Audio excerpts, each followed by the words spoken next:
live on YouTube at Desawe Kanda, also live on Kesmi 107.1 in Tamale and beyond. We're live on W93.5 in Wa and beyond. Coming up this evening.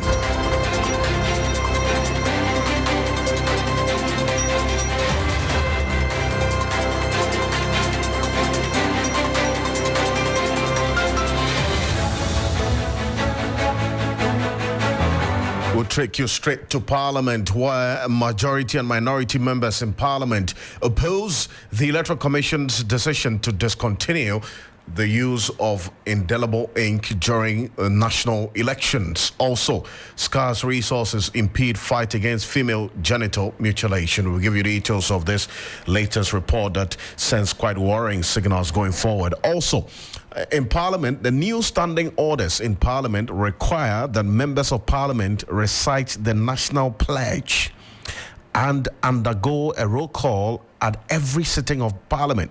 What does all of this mean? What's the implication? What is it supposed to solve? And how will things play out going forward in Parliament? Stay with us. We have a big conversation on this matter here on Hot Edition on 3FM 92.7.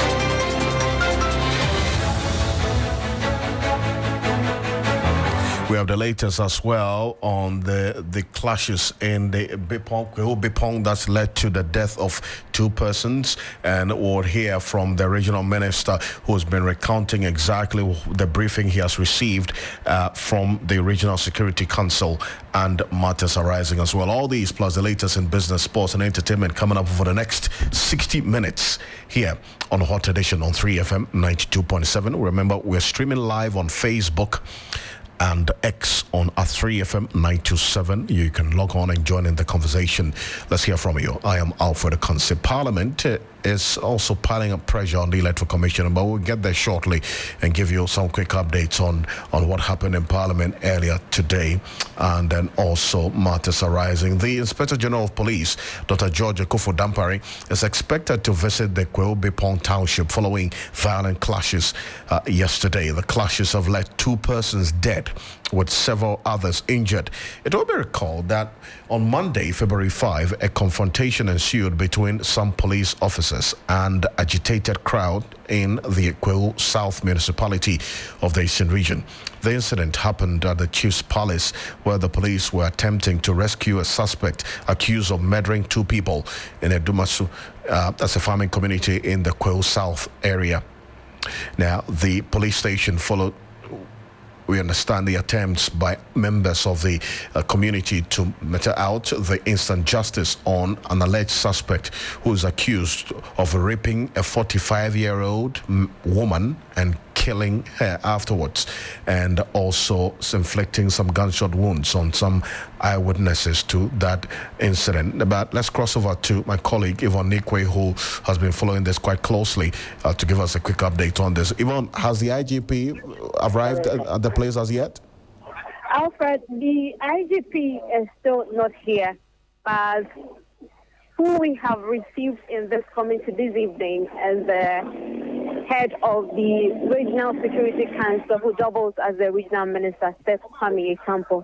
He's already been to the Chief Palace to have some debriefing before moving to the affected families who have lost a person and the others who are still in the hospital recuperating. Now, what is new is those who have lost their life. In as much as normalcy has returned to the community, they can't have their normal family again because one life has been lost. They've been making some demands, hoping that in this hard times, the state bear the cost of funeral expenses of their mother and daughter, who is 57 years they've lost, and then also provide their grandchildren some social support. I see. Now, but rather unfortunate there, but the death toll, is it still 2 as of yesterday, or there's been a change as well? Alfred, what I can confirm from the HBA government hospital, especially from the report I had from the medical superintendent, the Dr. Urejo, is just one life. So as I speak to you, officially it is one life from the HBA government hospital, who dealt directly with the cases that was brought to their facility. And there's 3 more people are in stable conditions. One has the eye affected, the other the left arm, and one as well, the scalp. So those are the cases they're treating at the facility. The death toll, we know, has an increase to 2 years. Now, how about the community as well? We got to know, it was yesterday, that yes, some relative calm has been restored to the area, but the young people there are still agitated, especially about the death of these persons, plus the fact that the suspect was taken to the chief's palace instead of the police station. What's the situation there now? Alfred, if you read the mood for the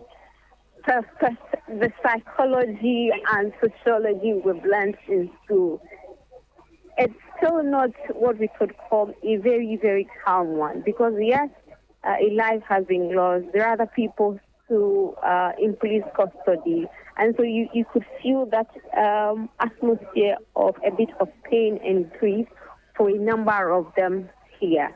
It also means that in the next few days, the police would also have to be here to ensure that there's not an uprising of already what has happened in the community. And so that is done, and then the actual situation is brought down. Those who indeed caused destruction to the chief's palace and other items prosecuted, they do have a situation on their hands to deal with in the next few days. Yvonne, I appreciate your time and this update. Thank you so much for joining us here on Hot Edition. Appreciate you.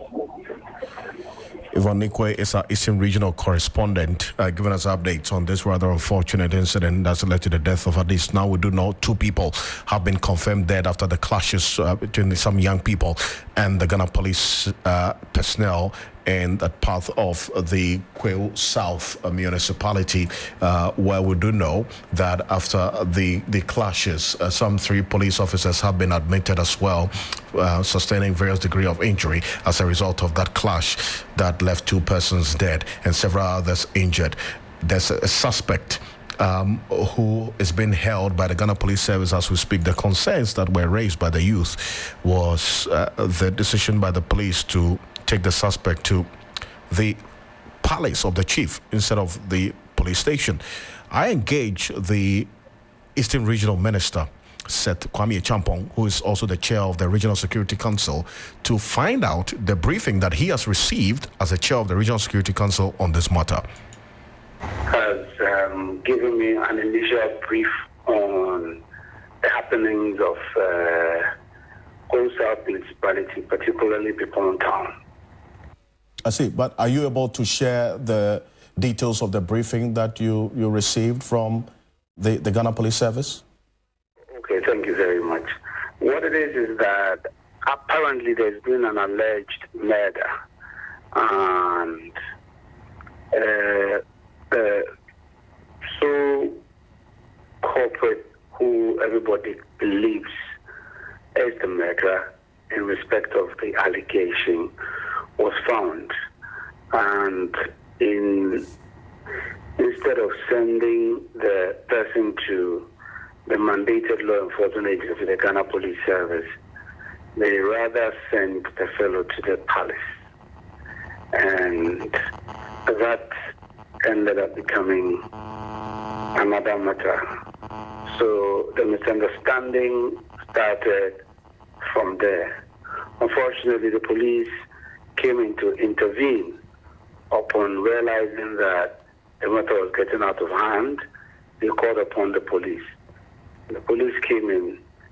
The Irish crowd, they were not so welcoming, and unfortunately, more damage to property occurred. The police vehicle was vandalized. The palace also had its own fair share of property damage. All put together gave room for us to deploy more men, more security enforcement agents on ground. Fortunately, that aided us in restoring calm to the community.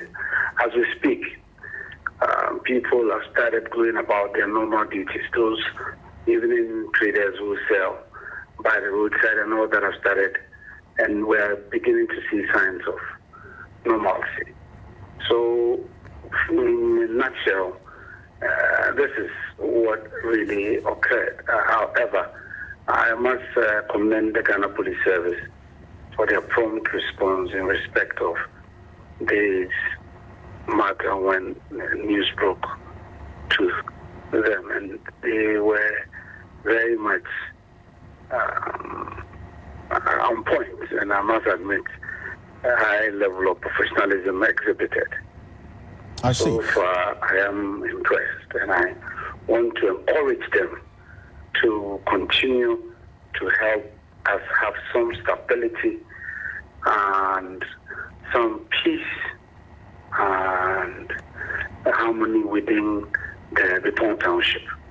It is really a worry for us if in these early days we suffer such disturbances.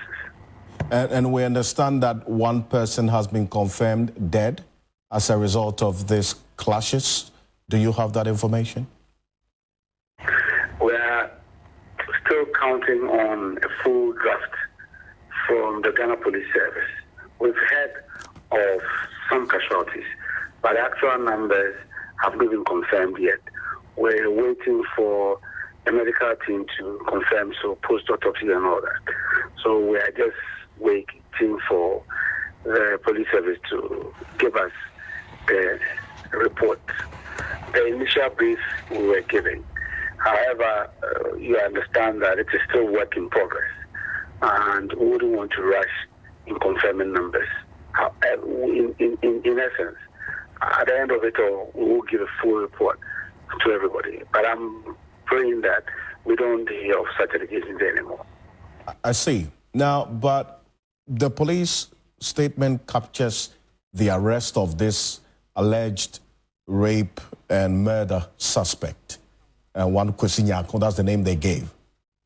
But have you been briefed by the police service why they took this suspect after he was arrested to the chief's palace instead of to the police station? Have you asked them that question? It's still a wonder to all of us. We know that when suspects are arrested, they take them to the police. I think it was more or less a citizen's arrest. And so they took the fellow to the palace. Well, so that's it. Kwame Champong is the Eastern Regional Minister, is the chair of the Regional Security Council. You heard him there. Still says that it's still a wonder and a surprise to them, the reason why this suspect who was arrested was taken to the chief's palace instead of the police station. This is an issue we're following quite closely. And guess what? Here on Hot Edition, we'll be updating you as we go on. But Parliament is piling pressure on the Electoral Commission to drop the proposal not to use indelible ink for the 2024 polls.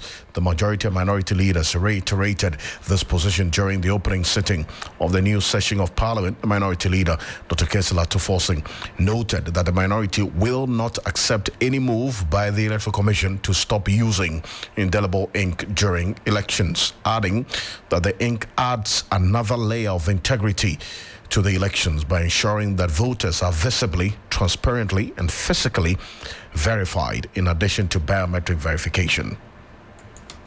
Voters are visibly, transparently, and physically verified in addition to the biometric verification system. Indelible ink has not only the culture of our elections in the Fourth Republic, but is also a time-tested method of easily identifying persons who have already cast their ballot, and therefore helps to easily prevent multiple voting. It also helps in building confidence in the conduct of elections and add to the credibility and integrity of our elections. The fact that biometric verification devices are part of the electoral process is not good enough reason for the Electoral Commission to do away with the indelible ink. This is because, Mr. Speaker, when the biometric verification device fails, indelible ink on the voter's finger provide the surest way to identify a person who has already voted. Mr. Speaker, we will not countenance the elimination of the indelible ink from the electoral process. We will not. And let the Electoral Commission read our lips. We will not. Mr. Speaker, touch wood. We will not allow the electoral process done without the indelible ink. Right, Honorable Speaker, again, the general elections on the horizon. Well, so that's Kesla Tufosin. Also speaking on the floor of Parliament, the Majority Leader Osache Mensah-Bonsu reiterated his call on the Electoral Commission not to abandon the use of indelible ink after stating that there could be multiple voting without the use of the indelible ink. On the part of the Electoral Commission, including in particular, they are signaling not to use indelible ink in the next election. Mr. Speaker, I raised the matter after the conduct of these assembly elections, and I agree with my colleague that they may have to revisit the matter, in particular because the database of the Electoral Commission, as far as some of us do know, don't to one another. The database for the regions talk to themselves. So you cannot vote in, let's say, Swami, and then run to Ocansey North to vote. You'll be caught up because there is synchronized, but they don't go beyond the regions. So it is possible one person to vote in Accra and dash to Bali to cast his or her vote.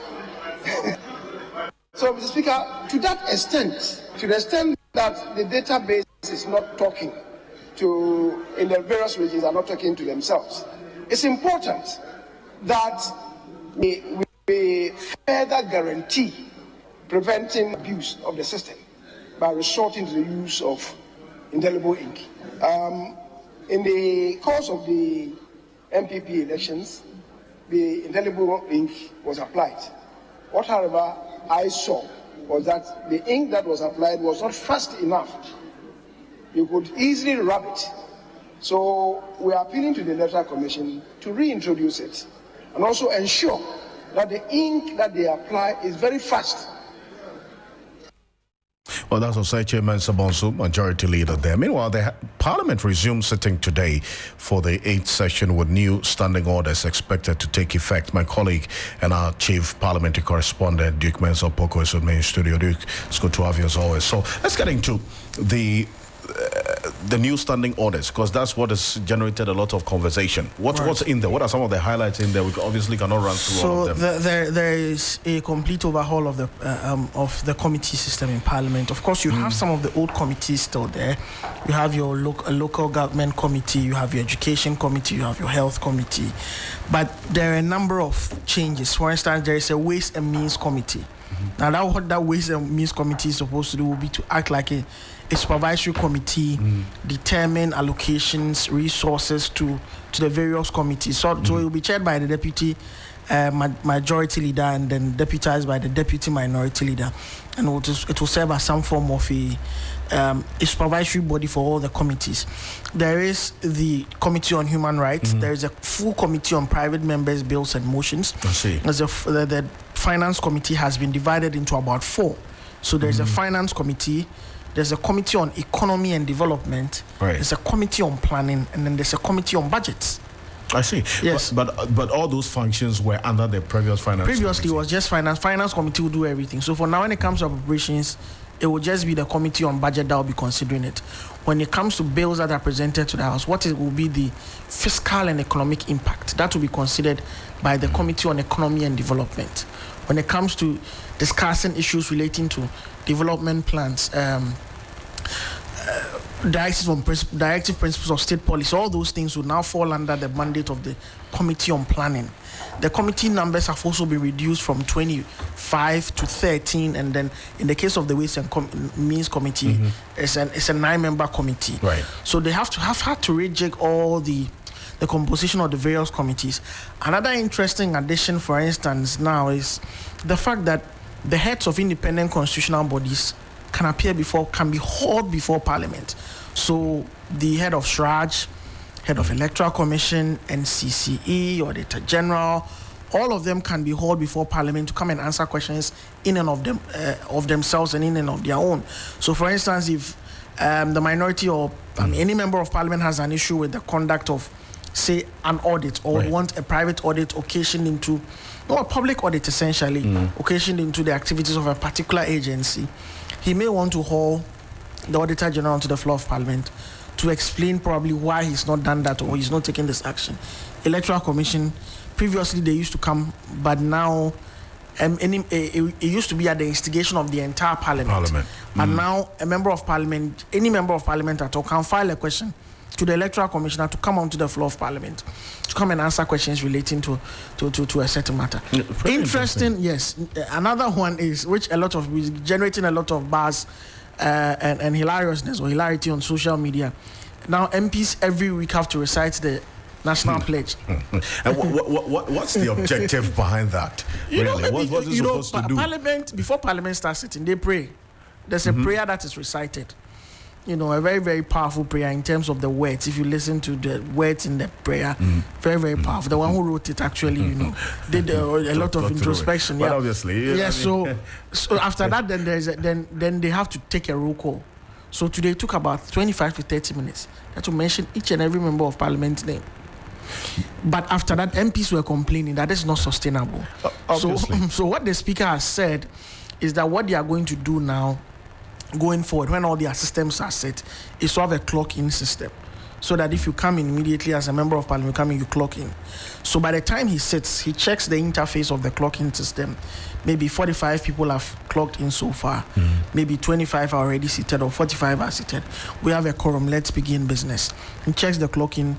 It's not up to the quorum. The numbers on the floor are not up to one that can take the binding decisions. Then they can call it quits and wait till they have that. So that's an important one, yes. So these are some of the highlights of this. So this is meant to address the concerns of members of Parliament coming to sign in as present and then going away. Yes. So absenteeism, punctuality, and then lack of quorum.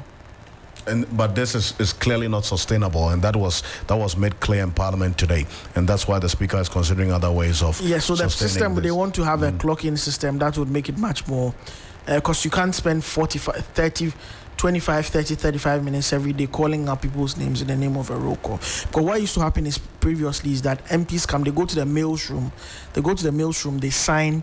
They pick up letters and other things from their pigeonhole, and then they are standing, order paper and then others.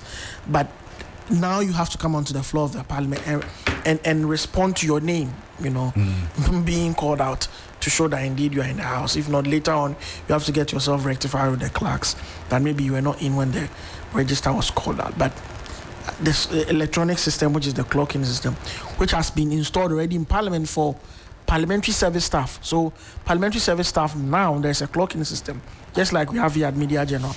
They have it there, so they do that. But unfortunately, or interestingly, the members of Parliament themselves, who the parliamentary service staff support, it has not been easier for them yet. So that's what the Speaker is looking at doing going forward.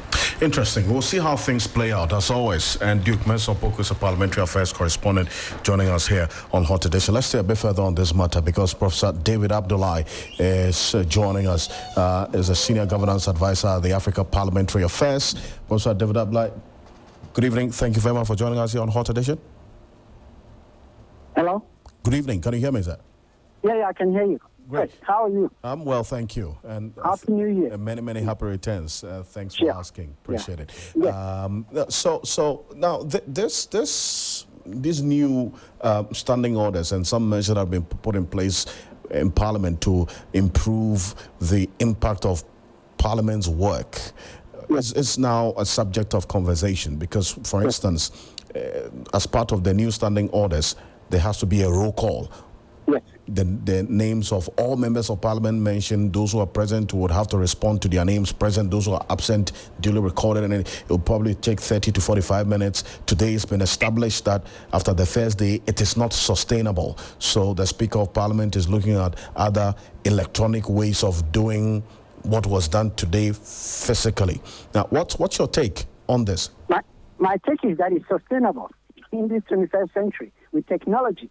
I mean, like you said at your outfit, you come the biometric, you sign in, you use your finger. When you are leaving, you sign out. So he doesn't even need to make a roll call. Pretty much that is what is done in most cases. And it is very easy, it is inexpensive in the sense that once you put the system into place, digitization will save that. So it is sustainable. It is what we bring to it. Technology works well if it is well used. It's like a double-edged sword. So my feeling is that it is sustainable. And I think it is a good practice. Because for far too long, most of the lawmakers, they are not there to do the people's business. They are there actually to do their own business. Just a few of them are very, very serious about the people's business. But really, when all of this was happening, some of them had the reaction that they would only come and sign and not get into the chamber, but go into the committee to go and do the committee work, which is also part of parliamentary work. So if you don't see them on the floor or in the chamber, that's not to say that they are absent in parliament. How about that? No, I don't think so. I think with technology, when you try, you can point to, you can hit where you are, committee or this, so that people know where you are. If they are going to call up a bill and they want to have all members available at the plenary, they can call. So with technology, I don't think it is impossible. I think for far too long we forget that we can leapfrog most of these old things that have been holding us back as a people, and use technology efficiently. That is, I don't see that at all. Alfred, I don't know about you, but we grew up using typewriters. Remember? Yes, I do. You have to go and buy a corrector, and with what do you call it? When computers, we had to force ourselves to learn how to type and to be able to use it to even write books and other things. So I'm an optimist, and I believe that the optimist invented the aeroplane, the pessimist invented the parachute, and we, as a Ghanaian and other democracy, want to invent an aeroplane. So I support wholeheartedly what the speaker is doing. Okay. Now, so there are other aspects as well. For instance, one of the other introductions is for the members of parliament to every week recite the national pledge. Now, yes. You know the content of the Parliament prayer, the prayer that is read before parliamentary business starts every day. Yes. Now, the objective behind this introduction of the national pledge is to get members of parliament to be more patriotic and nationalistic in the dealings or their work in parliament.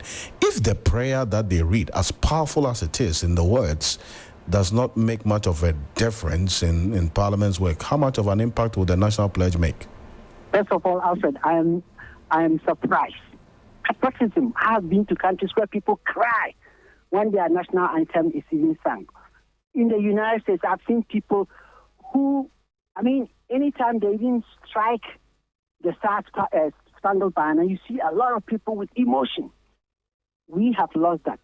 My generation, I know, and the speaker is my generation. Actually, it's my high school roommate. We used to recite the national anthem. We were patriotic at the beginning.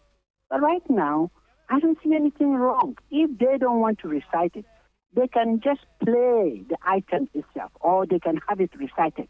And people will put their hands on their breast or whatever to feel that patriotism. If you are not patriotic to your country, are you going to be patriotic to America? We are here. This is the only country we have. Now, when you're talking about prayer, what about those who are not Christians? They are Muslims. What about those who are not Muslims? So you can say a prayer, but a national anthem, a national pledge, it's about your country. It's about what the business of what you're about to do there. So I think when anyone talks about this, I will stand there and say, my friend, do you know what country we are in? Do you know how, when we were youngsters, every morning at parade, you would sing the national anthem. And after that, you disperse and go to your classes. So I think it is very, very important. Look, let's start. The road to every 1,000 miles begins with one step, according to Lao Tzu. And then if there are issues that we can address along the way, we should do that. We should at least at this part of our development trajectory begin to think about how we can inspire the nationalism with us. We like other countries where they have done that and things are going well for them. And we cannot do it for ourselves. It doesn't make any sense. Indeed, and but do you, as you indicated, that the impact and that this national pledge should have been having on all of us is missing. So how much of a difference will playing it or having the members of parliament recite it every week make? No, and I'm saying you can have a variation. You don't have to recite it every week. You can have the part that is played by audio. Or, you can decide to have an audio. You need to have what really works. There's not one process that fits everything. We always look at everything. Maybe that is to say recite it, but it's not sustainable. Well, what about those days that you are not reciting it? Right. And what about those days that you can play it? It has the same impact. When you hear the national anthem, Alfred, don't you stand up? Indeed, I do. And put your arm on your breast? Mm-hmm. Because you feel for this country that has given you the blood and given you the opportunity at least to live. It is the only country you have. Can you imagine being a refugee? Is there a refugee national anthem? No. So I believe that, I don't know, maybe it's my age, but I believe that this is it. Because if you don't feel for your country, you're not going to die for your country. And, I don't want to jump, I don't want to make a leap of faith. But the patriotism among most of our lawmakers and indeed most of our public policy makers is very limited. And that is why you have a lot of corruption in this country. And that is why most people don't take their jobs serious. They see it as a way of being able to enrich themselves, not serve the people. So it is a very important thing. And if it's anything at all, we, you and me and others, level-headed people must say, no, this is it. This is it. Look, if you look at what Alfred Amu wrote, if you just look at the West, Yangarai assassin, do you have another assassin somewhere? No. So when people say they cannot sustain this, I tell myself, are you in your assassin? Then go to Gaza and do Yangarai assassin. Prof, as always, I do appreciate your time. Thank you so much. Thank you. Yeah.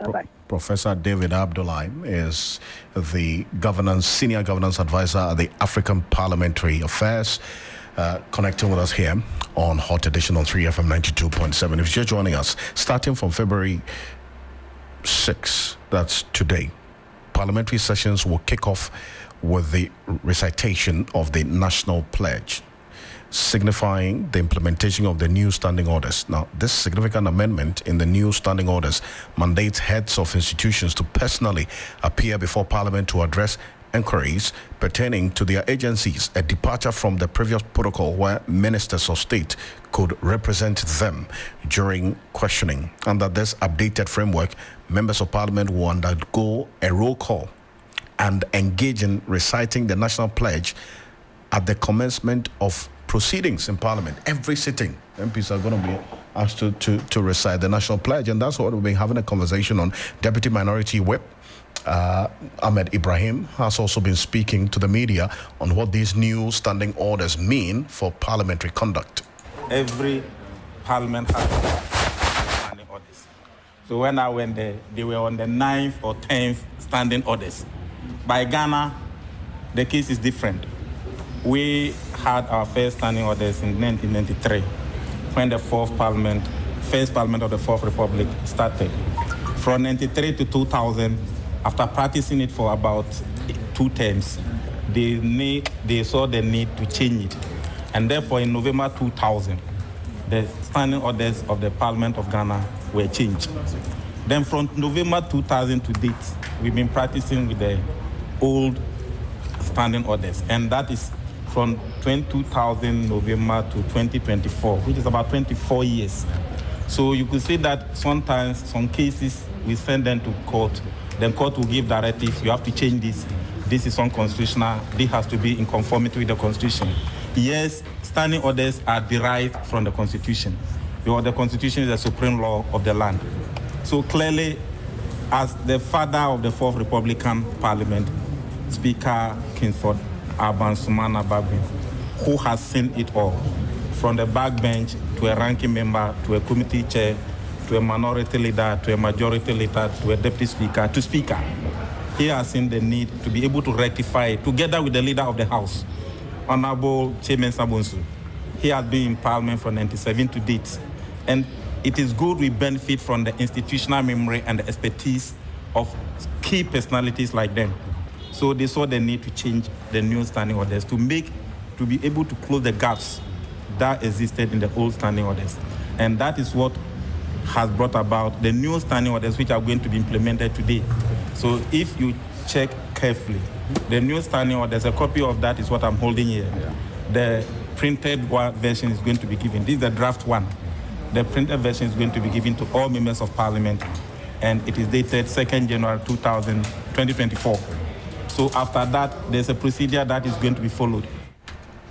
Well, so that's Ahmed Ibrahim, Deputy Minority Chief Whip there, giving details of how things are going to play out. But the Accra High Court has adjourned the trial involving 7 individuals, including Patience Boche, 2 former house helps of former Sanitation Minister Cecilia Daba, to March 8, 2024. The 7 persons are accused of stealing $1 million, 300,000 euros, and various property valued at millions of Ghana cedis.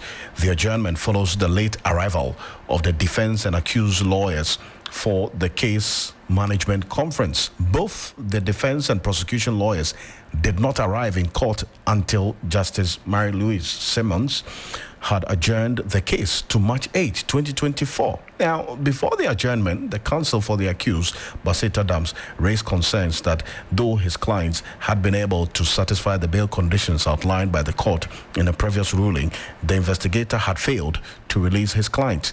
Despite being granted bail earlier, accused persons are still in custody as their conditions have not been met.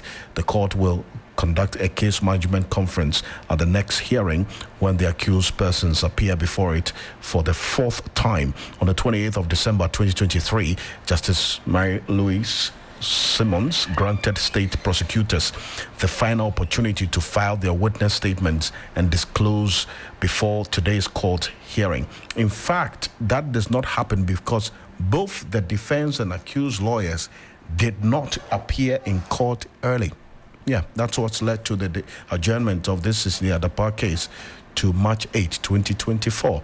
That's how things are playing, and this is something that we'll keep an eye on as well, and be giving you a lot more updates here on Hot Edition on 3FM92.7, also live on Kesme 107.1 in Tamale and beyond, also on W93.5 in Wa and beyond. Managements of the Modern Granite Company say they will make efforts to address some of the concerns raised by residents of Nkokuaboho in the Efijai-Kwabre South district of the Ashanti region. The residents stage a protest over the destruction of property by the activities of the quarry companies in the area, demanding that these companies find ways to minimize the impact of their blasting on their households, as well as a call on the companies to fix roads within the catchment area. Let's take a listen to the youth of the area who embarked on a demonstration earlier today. We are the youth, and in fact, the youth, we have vibrant energy. So we are sounding it to the quarry and to the leaders watching us, and to the, in fact, to the district chief executive, that the DC is around, that if nothing positive gets out of this demonstration, then in fact, we are going to hit the streets again. In fact, we are going to show them, we are going to give them showdown. We are going to lock the quarries for a week, so that I think they will take us serious. So this time, if nothing has been done, Charlie, stop. You people will hear from us. Shut down demonstration. Shut down. We are all going to involve. This one there is the only youth. Then we come to support them. But from 2 weeks going, if you didn't hear anything and you didn't see anything from our crocodiles, you people will hear from us. Well, the administrative manager of Modern Granite Company, Anot Bafo George, says they will consider some of the demands made by the demonstrators. If you look at the issues they raised, most of them we can take care of them. Most of them we can. The others that we think they are beyond us, we will collaborate with the Quarry Fund to address those issues. Meanwhile, the district chief executive for Kwabre South district says the district security council is meeting on the matter before close of day today. they are demonstrating against their activities. They have the view that the blasting is too much, and sometimes some of them go to the extent of entering people's abode. That is what they are demonstrating against. You see, this matter is an old age problem because most of them who are complaining are people who settled around the quarry industry. Most of them came to meet the quarries over there. And by law, no one is supposed to stay around the quarries by 500 meters. That's what we call the buffer zone. But most of the residents have abused the buffer zone and have entered into, even some of them are in the concession of the quarries. Hence, these problems that we are always experiencing. But that notwithstanding doesn't mean the quarries should also take opportunity of the people's, breaking that buffer zone, so that's the enclave, to also blast their rocks too much. Everything. Nobody is going to pull any 5,000 or 6,000 houses down. All that we did was to demarcate those houses that have entered the buffer zone and to advise them to move away from those areas so that the quarries can get their independence to work. It is the responsibility of the quarries to water the roads as much as possible to reduce the dust that emits from the surface of the road as the trucks ply.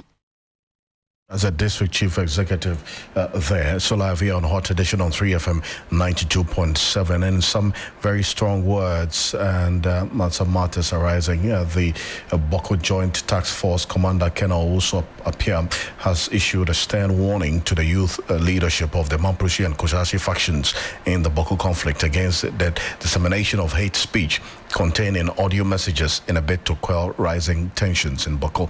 The caution is coming on the back of several attacks on Wale-Wale-bound buses within the last few weeks. Reports suggest that the youth are circulating audio messages threatening each other. The Joint Task Force met the groups in Boko earlier today. We're getting to business shortly with Michael Obodu standing by with the latest right after the script break. Stay with us. Experience. Send your FBI no. If you were to dear a basso, Nansu Wedi, a Songoqua, then enjoyment every experience I say in Fiamakuma Kuduni, when you know the Dean of the Lord. Yatunsa from BPR, Sambra number Kayahu, our ICGC, Christ Temple East, Seshi, Gra, at Dakwasiara 18 February 2024. I mean on a coping set. Yadi experience in our baby, Yadi on Yakupa, Nasida, and a Tuntum Bamano. Now, and over here, or soon shall, it will be a big media CB. Wa brother and Jameton, and then you to form to say, Daughters of Glorious Jesus, Mercy Chinwo, and your for account be tickets in here, 100 Ghana City standard, double 180 Ghana cities, VIP near 200 Ghana cities, and a family of 5 air 400 Ghana cities. When your ticket to be at our Bachona Tota, Hacho, Cantonment, Dansuma, Tema, Committee 8 and 11, Share Filling Station, but star 725 star 8080 hash, Upemucha Chumbi a friend, I was 0546 907473. I work with now what and media casino naso. Powered by Enterprise Line. A work for Nibisini, just one group of companies, Fuel Insurance Brokers and Property Electronics. And the Afufropia our Kabum is the Dean of the Lord Ampa. This is the doing of the Lord.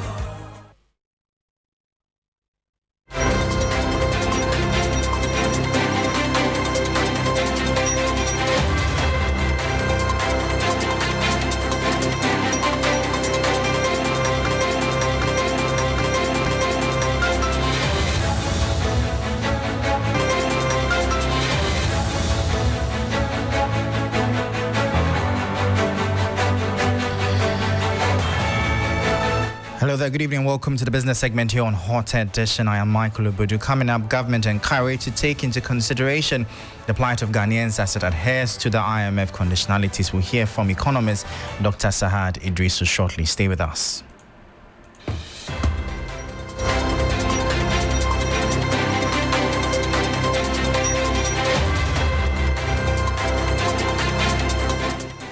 Well, thank you for staying. Straight into our top story now. The government has been urged to take into consideration the plight of Ghanaians as it strives to adhere to austerity measures under the fund program. Economist Dr. Saad Idrisu says there is the need to strike a balance to protect businesses and livelihoods. His comment comes on the back of the IMF urging Ghana to strictly adhere to agreed upon austerity measures under the fund program. The citizens, they are the economy. So if you are going for an agreement to help the people and the people are complaining of the imposition of the taxes, you need to look at that. It's not like Ghanaians are saying they are not ready to pay the taxes. Since the IMF inception, government have gone through parliament to pass several taxes. Ghanaians have not rejected it. But the VAT on electricity is something that Ghanaians are calling on the government to scrap it and take a second look at it. So the government itself, I agree, is in a dilemma because you have to meet the IMF conditions, which include part of these taxes. But if your people are complaining of hardship, you owe it as a government to listen to the people too. So that is where you have to do some sort of balancing. Balancing in the sense that if there's going to be revenue shortfalls, then you have to let the IMF know. So you hear the economist Dr. Saad Idrisu. Away from that, the Director of Banking Supervision of the Bank of Ghana has cautioned savings and loans companies in undertaking transactions above their mandates. Mr. Osei JC says the move undermines the main goal of special deposit-taking institutions promoting the national financial inclusion agenda. Has become a major backbone in the sustenance of SMEs in Ghana. The inability of SMEs to meet the credit requirements of the formal banking sector provides an avenue for savings and loans companies to fill the gap. Nonetheless, some of these institutions sometimes go beyond their mandates, posing significant risks to the firms and the national financial inclusion agenda. A major challenge confronting the SDI sector is the mission drifts from their core business of mobilizing funds from small savers and offering credit facilities to micro borrowers. They drift and engage in big-ticket deals and transactions. This has undermined the main goal of SDI concept as a catalyst to promote the national financial inclusion agenda. Director of Banking Supervision of the Central Bank, speaking at the launch of BRAC Savings and Loans, called for proper corporate governance in curbing the menace. Savings and loans are licensed to largely serve the financial needs of the semi-formal and informal sectors. The sector plays a major role in the provision of financial services to the population. Given the overall importance of savings and loans to the economy and the level of trust customers place in them, a slip-up in confidence could generate huge contagion effects and trigger runs on the SDIs with disruptive consequences for the economy. Thus, the need for formal regulations and proper governance and risk management practices. So that was Director of Banking Supervision of the Bank of Ghana, Osei JC, ending that report. Away from that, the Ghana Chamber of Construction Industry has lamented the government's lack of commitment to resuming stalled infrastructure projects across the country. Chief Executive of the Chamber, Emmanuel Cherry, says the situation has crippled the construction sector and other dependent sectors, including cement manufacturers. This report has the details. Government, as part of its efforts towards a domestic debt exchange program, DDEP, suspended works on some key infrastructure projects in pursuit of the external debt restructuring in order to meet the International Monetary Fund conditionalities. The Ghana Chamber of Construction Industry believes the situation has brought untold hardship to the sector, with cement manufacturers bearing the brunt.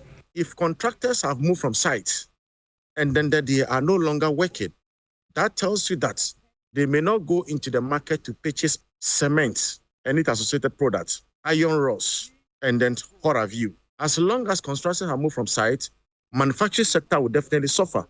The chamber is calling on government to, as a matter of urgency, resume works on these stalled projects as a means to revamp the economy. We therefore appeal to Mr. President that should try as much as possible to walk the talk. It shouldn't be just by word of mouth. He says, Ghana beyond aid. We have come far. Let us try as much as possible for us to win ourselves from this aid by developing our infrastructure space.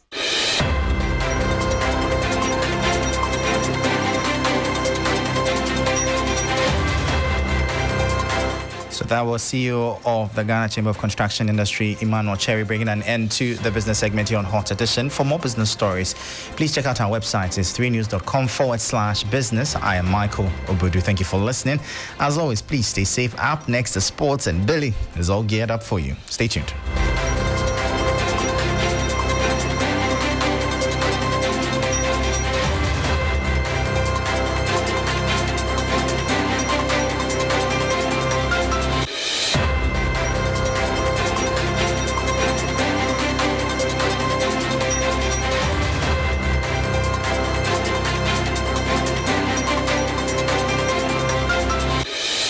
Hello, good evening, and welcome to the sports segment here on the 3FM Hot Edition. My name is Billy Shen.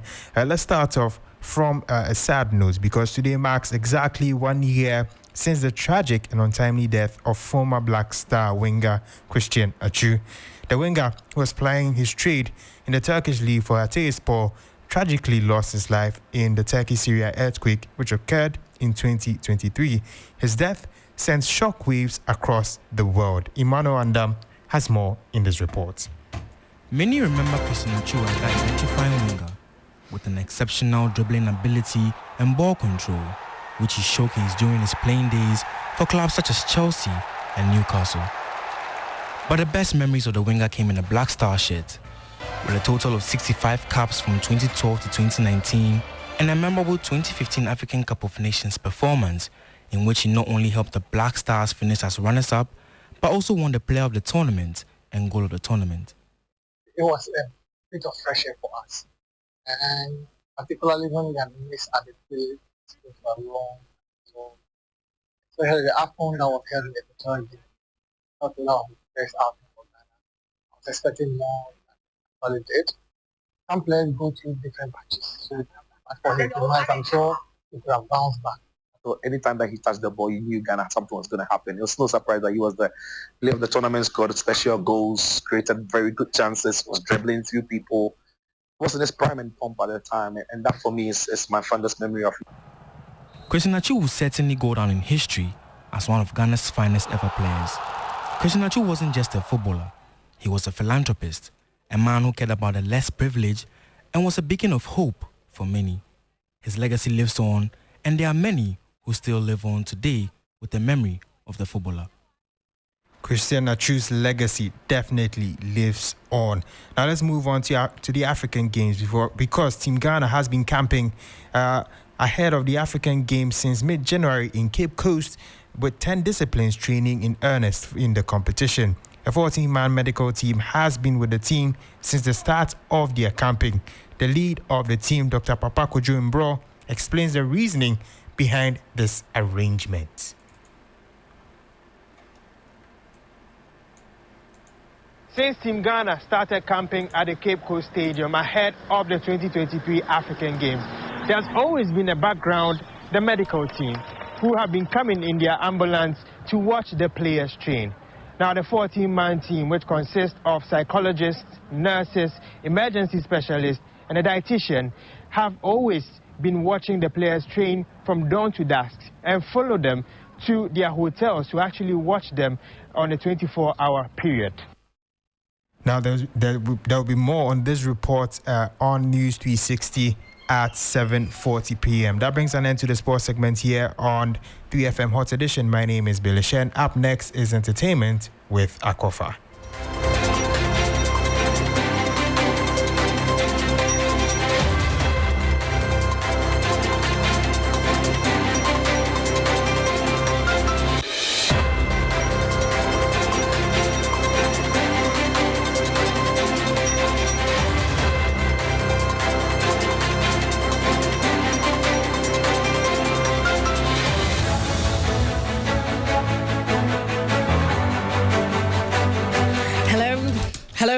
evening. Thank you for keeping your dial locked on Hot Edition on 3FM 92.7. It's now time for the entertainment news segment powered by 3 Entertainment. My name is Akofa. American rapper Busta Rhymes held a listening session for his latest album, Blockbuster, in Los Angeles. Speaking to 3 Entertainment, the legendary rapper says he is focused on giving the best body of work to his fans and also opened up about plans of coming to Ghana this year.